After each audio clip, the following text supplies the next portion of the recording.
Bonjour à tous. Guinée, les sirènes révisionnistes de la transition.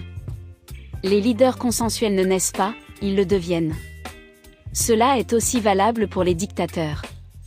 Les premiers apprennent de leurs erreurs. Ils écoutent ceux qui sont critiques vis-à-vis d'eux, tirent les leçons et grandissent dans l'humilité et le service rendu.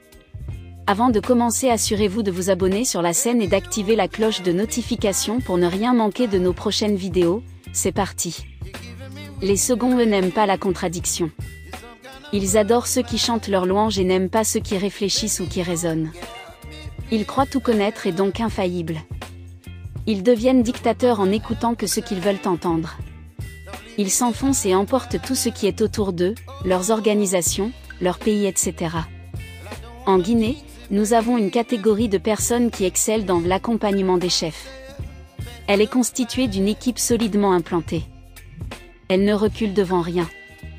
Elle prend en otage tous ceux qui viennent au pouvoir. Ces artisans du chaos savent se positionner et sont passés maîtres dans l'art de la manipulation. Ils sont aussi de fins stratèges puisqu'ils attendent que les nouveaux chefs commencent à savourer les délices du pouvoir pour mettre leur machine d'intoxication et de destruction en marche. Ils visent des primes et des avantages indus qu'ils obtiennent souvent. Voilà tout ce qui les intéresse. Ces Guinéens sont autant nuisibles pour les chefs que pour le pays tout entier. Ils ont ruiné Conté, enfoncé Dadi, trompé Konaté et noyé Alpha Condé. Ils veulent engager le colonel Doumbouya aussi sur le chemin de l'échec. Les sirènes révisionnistes ont commencé à retentir. Les sorciers sont encore à pied d'œuvre. Ils sont à court d'argent et le temps est opportun pour eux. Il faut réactiver les stratagèmes pour se faire plein les poches avant que les choses ne reviennent à la normale. C'est cette équipe et ses ramifications qui ont convaincu le PUB de modifier la loi fondamentale en 2001 et permettre au général Lansana Conté de rester au pouvoir à vie, contre sa volonté. Ceux qui ont survécu ont recruté de nouveaux éléments qui ont enfoncé le capitaine Moussa Dadi Camara en 2009. La suite est connue de tous. C'est cette même équipe qui a fait la promotion du troisième mandat. Par leur faute, des centaines de Guinéens ont perdu la vie, des centaines sont blessés et plusieurs autres ont été emprisonnés. Malgré toutes ces pertes en vies humaines et la destruction de biens publics et privés, ces opportunistes ne se reprochent de rien. Le sort de leurs amis et collaborateurs d'hier, aujourd'hui en exil ou en prison, ne les dissuade point. Aujourd'hui, ils veulent une rallonge pour le CNRD. Les pyromanes pensent que la transition doit être rediscutée, non pas pour un retour rapide, paisible et consensuel à l'ordre constitutionnel, mais pour tenir en compte des discours de New York et de Conakry. Ces sont eux les ennemis de la Guinée, des Guinéens et du colonel Mamadi Doumbouya. Oui, il faut rediscuter le chronogramme de la transition, mais pour extirper tous les points, tous les éléments qui ne sont pas indispensables au retour à l'ordre constitutionnel.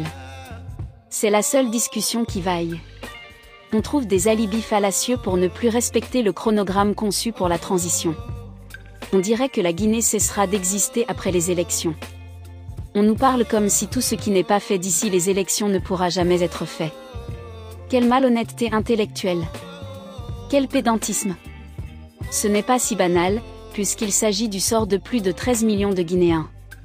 Keamou Bogola Aba, puisqu'il s'agit bien de lui, ose nous dire que c'est maintenant, 2 ans après le début de la transition, qu'il faut se retrouver autour d'une table pour discuter du contenu de cette même transition.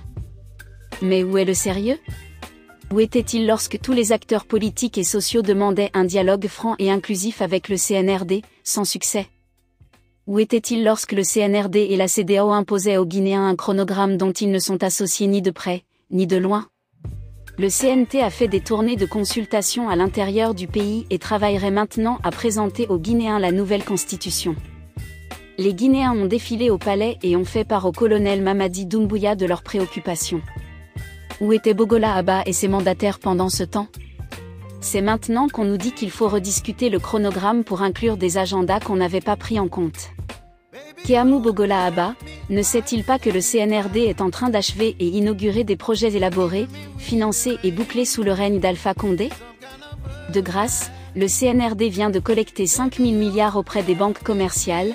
Si c'est le riz qui manque à la maison, il suffit de l'annoncer au président de la transition. Il est assez gentil pour assurer cela, mais ne plongez pas le pays dans l'incertitude, le désordre et le chaos. Merci de nous avoir rejoints aujourd'hui et à bientôt dans nos prochaines vidéos.